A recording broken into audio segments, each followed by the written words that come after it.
তাহলে আপনি বলেছিলেন আপনার সেক্স বেশি বা মডেল আপনার পাওয়ার নুপুর, বেশি।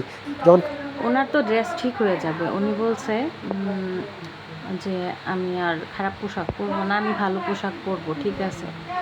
উনি ড্রেস ঠিক করবে, ভালো পোশাক পরবে, সব ঠিক আছে, কিন্তু ওনাকে যারা মাথায় উঠাইছে, ওনার এইসব যারা যে সাংবাদিকরা আছে, যে সাংঘাতিক সাংবাদিকরা আছে যেগুলা করছে, মানে ওনার চাইতে বড় দোষ হচ্ছে ওই সাংবাদিকদের, ঠিক আছে। ওনারা তার এমন এমন প্রশ্ন করছে যে তার তার ড্রেস আপ, তার কথা, তার উত্তরের চাইতে তাদের মানে ওই সাংবাদিকগুলো আরও বেশি জঘন্য ছিল।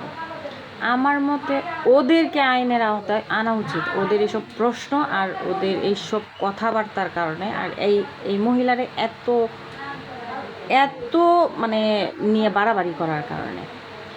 আরেকটা কথা হলো, বিশেষ করে এই যে সাংবাদিকটা, এই যে প্রায় আমি দেখছি মানে সবচাইতে বেশি সাক্ষাৎকার ওনার সাথে, মানে এই সাংবাদিকের সাথে এই মডেল নূপুর দিছে।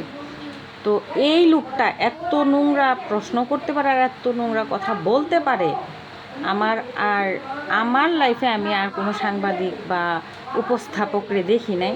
ওনারে আমি আগে কখনো দেখি নাই, তো ওই নূপুর মডেল ওনার মাধ্যমেই ওনারে দেখছি, চিনছি। তো ওই লোকটারে আসলে কি করা উচিত, ওই লোকটারে জুতা পেটা করা উচিত, ওই লোকটারে মানে ভিউয়ের আশায় ওনার মুখ দিয়ে যে কি বের হইতে পারে আর কি ধরনের প্রশ্ন উনি করতে পারে, এটা আসলে আপনারা যারা দেখছেন, যারা শুনছেন, তারা বলতে পারবেন। এই লোকটারে ধইরা মানে ওনারে আসলে মানে আইনের আওতায় আনা উচিত আমার মতে।